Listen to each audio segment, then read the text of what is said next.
Well, see, Pope John the 23rd was only at the first session of the Second Vatican Council in 1962, but there was another session in 1963, 64, 65, and those were under the leadership of Pope Paul VI, his successor. So it was Pope John who opened the Vatican Council. It was Pope Paul who, through the grace of God, very zealously brought it to conclusion.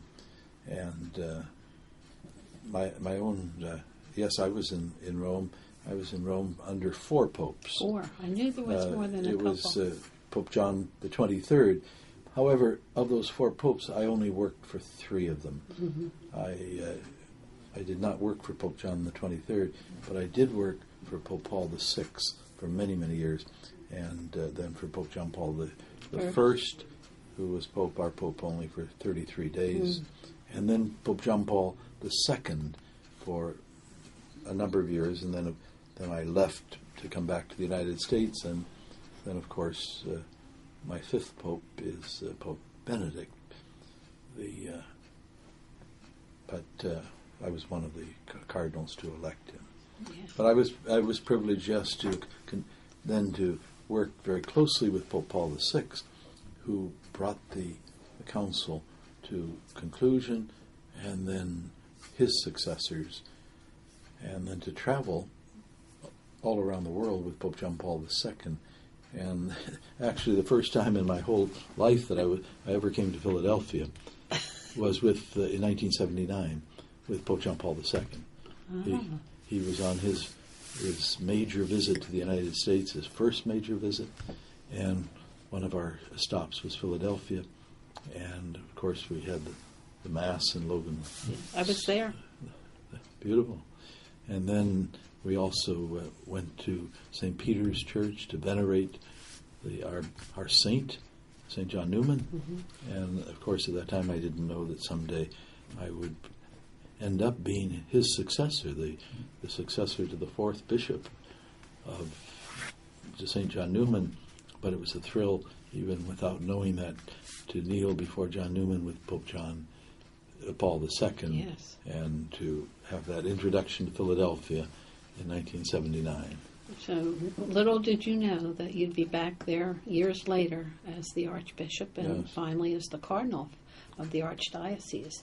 I remember, and I think I shared this too with you once, when I was in St. Louis and Bishop Burke, he said, I'll never forget what he said to me. He said, you're from Philadelphia, the Archdiocese. I said, yes, I am.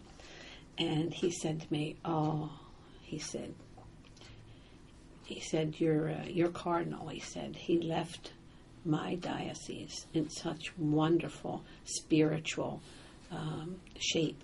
And he told me that you really, just what you've done here, Your Eminence, in this Archdiocese, you've sort of brought forth a new hunger and thirst for adoration, which you also really brought that forth with all of your priests and all those that collaborated on that.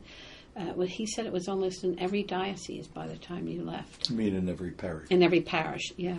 No, that I believe in that very, very strongly, and think it is a wonderful, even a super priority for us here in the Archdiocese. And yes, we foster that greatly in St. Louis, and we'll continue to do it here in Philadelphia, because Eucharistic adoration, the Church looks upon Eucharistic adoration as the prolongation, the extension of the Eucharistic action.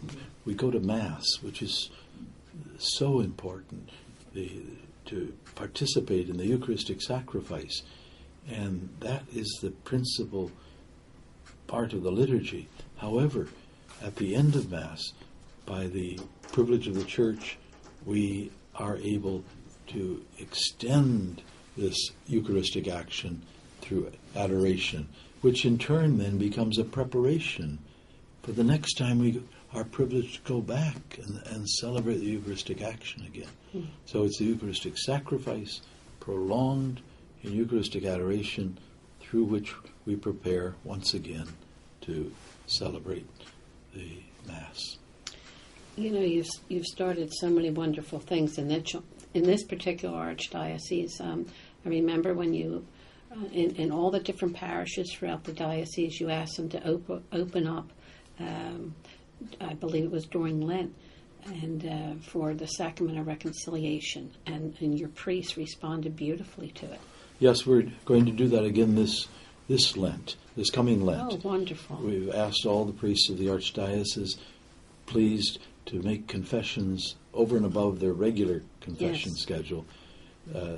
If they're at all able to do it, to set aside Wednesday evening, an hour on Wednesday evening, so that in all the churches of the Archdiocese, unless there's some particular pastoral reason that can't do it, that people can go and find a confessor, and that they'll know it's the same time every place, and this is over and above the regular confession hours, whether it be on Saturday or whether it be on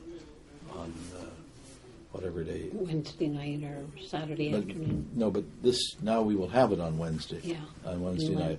And the idea is that confession is such an important part of his offer to us to turn to him, and it's such a wonderful expression of divine mercy. Talking about divine mercy, I know how close divine mercy is to your heart, the Eucharistic heart of Christ. And I love the fact, too, that not only the holy hour, as you said, extending the very source and summit of our faith, the Eucharist, but also you also implemented so many different things throughout the diocese that I don't think a lot of people are aware of. And before I go into it, I have two callers. If you don't mind, would you put the headphones on, Your Eminence? Of course. And this will be the adjustment. And we're going to first take, let's see, line one. Hello, John. Yes. You're calling from Florida? Yes. Hello, Kathleen. Hello, John. Hello, Hello, John. Yes. I want to thank you for being a commissioned officer of the church and to bring the gospel to everybody. Thank you for that. Oh, you're most welcome. That's what we're called to do, and with your prayers, we'll continue to try. Yes, I wanted to ask you a question about today's gospel, and Jesus was talking to the Pharisees, and he said, yes, you must tithe, but you should do other things too to help people. I'm paraphrasing. But he did say, yes, tithe. And I was wondering if the precepts of the church, if that will ever change, that will put in their tithe or income to Catholics. Well, I think we should have the gospel in front of us. Jesus has not given us a mandate to tithe.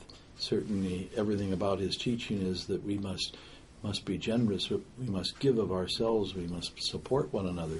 St. Paul tells us we must bear one another's burdens, and in this way we fulfill the law of Christ. So it is a very laudable practice in so many places, and sometimes in different churches, to tithe for people who are able to do that. It's a wonderful, wonderful thing, and the idea behind it is to give back to God and to the church something that God has given to you 10 times over. So it is a beautiful practice for those who are able to do it. We also remember the words of Jesus that have to do with the widow's mite. That remember that gospel where Jesus pointed out that the widow only gave a very small pittance, but it was all she had, and therefore it had tremendous value. That's beautiful, Your Eminence. Yes, it says in the Bible to tithe, and I know that. And I just thought it would be really nice if that could be put in the precepts of the church, the tithe or income. I really do. Okay, well, it is a very laudable practice, as the Eminence said. And John, I thank you for your call. It was a good question. We're going to take the next call while we have a moment before break. Thanks, John.